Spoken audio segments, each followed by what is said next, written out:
Hi friends, नमस्कार। मैं doctor राजकुमार पाठक आपका अपने यूट्यूब चैनल जीएस ज्ञान में स्वागत करता हूं।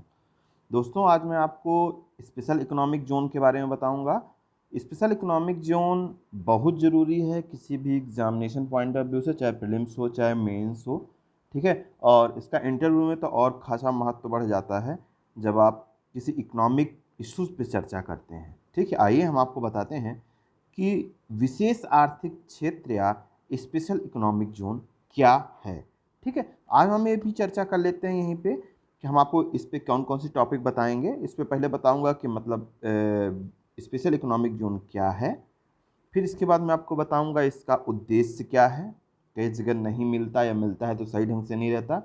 फिर हम कुछ फैक्चुअल लेके चलेंगे कि विश्व में पहला कब हुआ, भारत में कब शुरुआत हुई, भारत में पहला ईपीजेड कौन था, ठीक है। फिर भारत में कौन कौन से उद्देश्य लेके चले गए। फिर मैं आपको बताऊंगा कि special economic zone act Bharat में कब बना, कब लागू हुआ। इसके बाद मैं आपको बताऊंगा कि भारत में ये सफल क्यों नहीं हो पाया, ठीक है। ये बड़ा इश्यूज है, इसको आपको समझना जरूरी है। फिर यदि कोई समसामयिकी से संबंधित कोई टॉपिक है तो उस पर भी मैं जरूर चर्चा आपको करूंगा। आइए मैं शुरू करता हूं। दोस्तों, यदि आप लोग अभी तक मेरे चैनल को सब्सक्राइब नहीं किए हैं तो प्लीज़ सब्सक्राइब कर लें, लाइक कर लें और कमेंट करें, शेयर करें। दोस्तों, यदि आपको कहीं ऐसा लग रहा है कि अपने सुधार की ज़रूरत है या कोई चीज़ मैं छोड़ रहा हूं तो आप प्लीज़ मुझे कमेंट करें, जिसको मैं अगले वीडियो में मैं सुधार कर सकूं। आइए, विशेष आर्थिक क्षेत्र या स्पेशल इकोनॉमिक जोन क्या है। स्पेशल इकोनॉमिक जोन निर्यात को बढ़ावा देने के लिए सरकार द्वारा स्थापित किए जाने वाले आर्थिक क्षेत्र हैं। क्या है?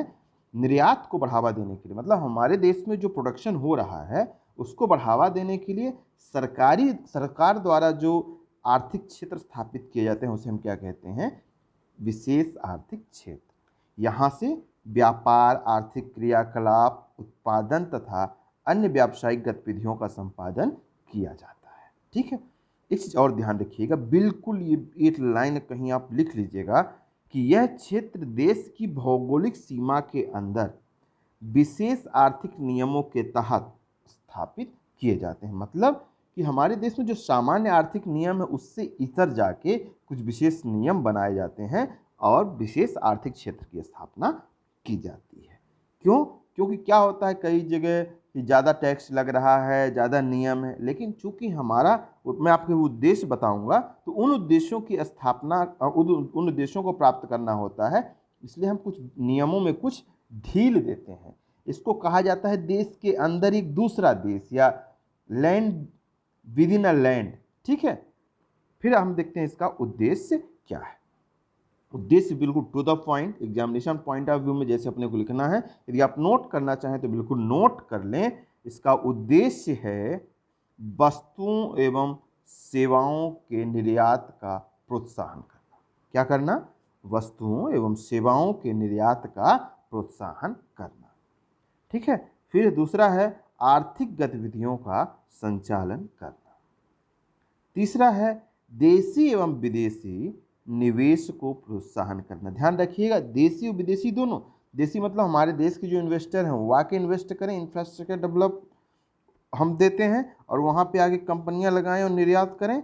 और विदेशी यानी एफडीआई, फॉरेन डायरेक्ट इन्वेस्टमेंट, प्रत्यक्ष विदेशी निवेश को यहाँ पे प्रोत्साहन दिया जाता है। फिर इसका चौथा उद्देश्य होता है रोजगार का सृजन करना। दोस्तों, वर्तमान में हमारे देश में रोजगार सृजन का अभाव है, पर्याप्त मात्रा में रोजगार की उपलब्धता नहीं है, यानी बेरोजगारी बढ़ रही है। ऐसे में ये उद्देश्य काफ़ी महत्वपूर्ण हो जाता है।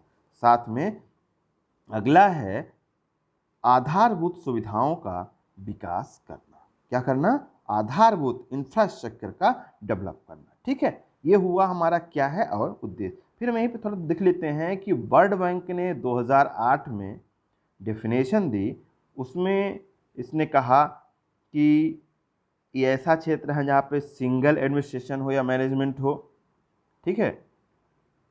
एक बेहतरीन लोकेशन होनी चाहिए यहाँ पे, इसका सेपरेट कस्टम एरिया होना चाहिए, यानी कि ड्यूटी फ्री बेनिफिट्स हो, ठीक है।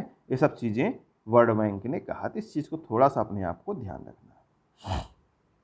फिर दोस्तों हम आपको यहाँ बता दें कुछ फैक्ट कि विश्व में सर्वप्रथम 1980 के आसपास स्पेशल इकोनॉमिक जोन की जो पॉलिसी है वो चाइना में अपनाई गई। और इसका उद्देश्य क्या था? इसका उद्देश्य था कि विदेशी निवेश को बढ़ावा दिया जाए। मतलब चाइना के विकास के लिए क्या करना है? विदेशी निवेश को चाइना में लाना था। इसी के तर्ज पे एक भारत में 1965 में एक्सपोर्ट प्रमोशन जोन EPZ की स्थापना की गई 1965 में कांडला में।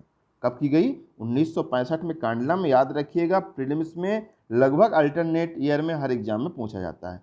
और यह एशिया का प्रथम EPZ था, एक्सपोर्ट प्रमोशन, निर्यात संवर्धन क्षेत्र था। ठीक है, लेकिन यह काफ़ी प्रभावी नहीं हो पाया।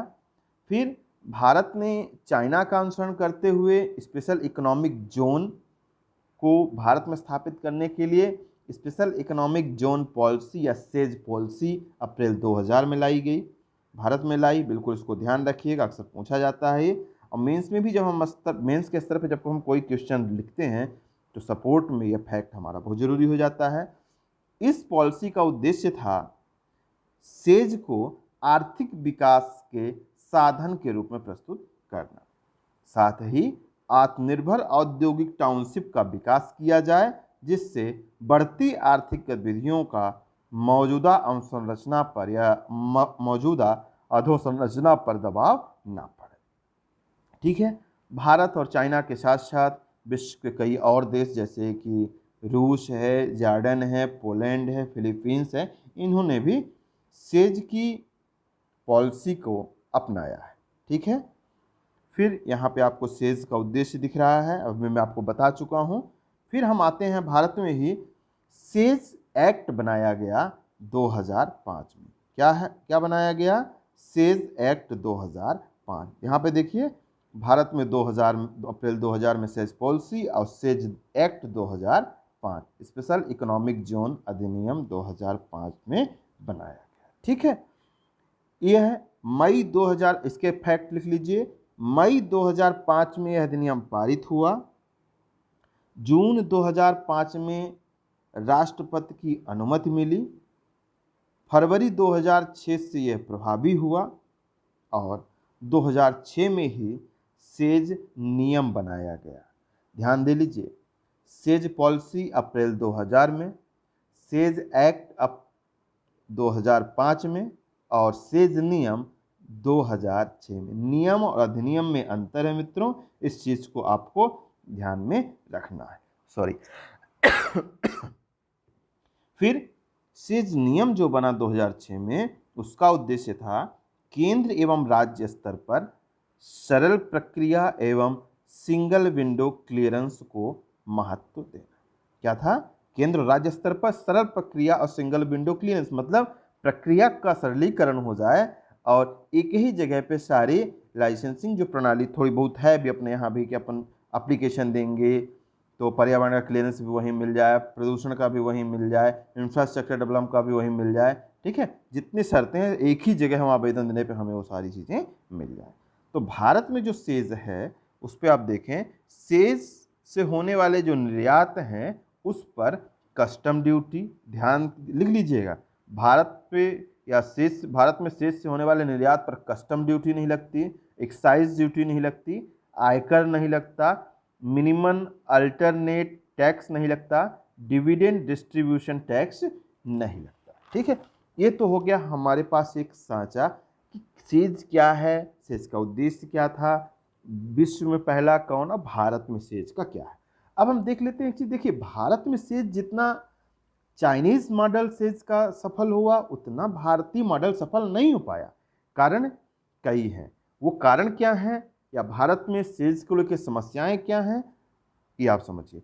सबसे बड़ी समस्या है भारत में जमीन अधिग्रहण की। यदि सरकार किसी क्षेत्र विशेष में जमीन अधिग्रहण करके वहाँ पे इकोनॉमिक जोन बनाती है तो वहाँ के जो क्षेत्रीय नेता होते हैं, क्षेत्रीय दल होते हैं, साथ में जो प्रभावित किसान हैं, उनको यदि पर्याप्त लाभ नहीं मिलता तो उनके द्वारा क्या होता है, विरोध किया जाता है। दूसरी समस्या है निवेश पर्याप्त मात्रा में नहीं हो पाता जितना होना चाहिए।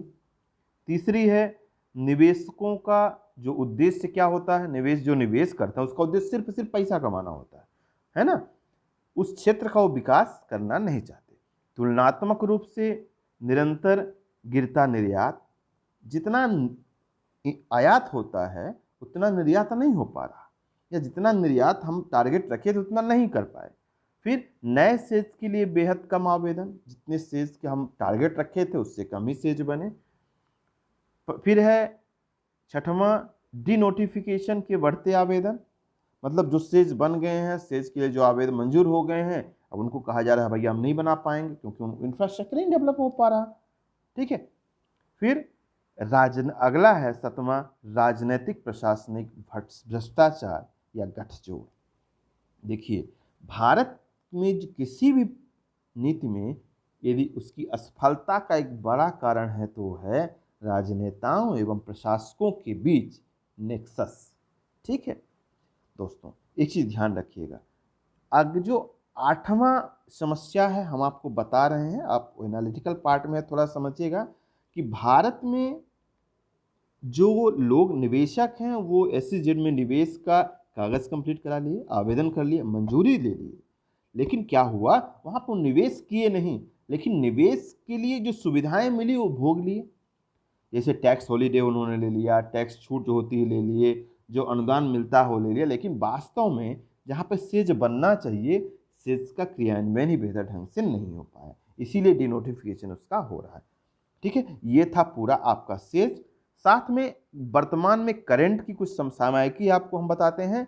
अभी कोरोना वायरस फैला है, कोरोना वायरस का लॉकडाउन है। लॉकडाउन में ये कहा गया कि फिजिकल डिस्टेंस, सोशल डिस्टेंस बनाए रखा जाए। ठीक है, क्योंकि इसका कोई ट्रीटमेंट नहीं था, तो रिलायंस इंडस्ट्रीज लिमिटेड की जो जामनगर रिफाइनरी में सेज है वहाँ पे उन्होंने तेल की प्रोसेसिंग पे रोक लगा दी है।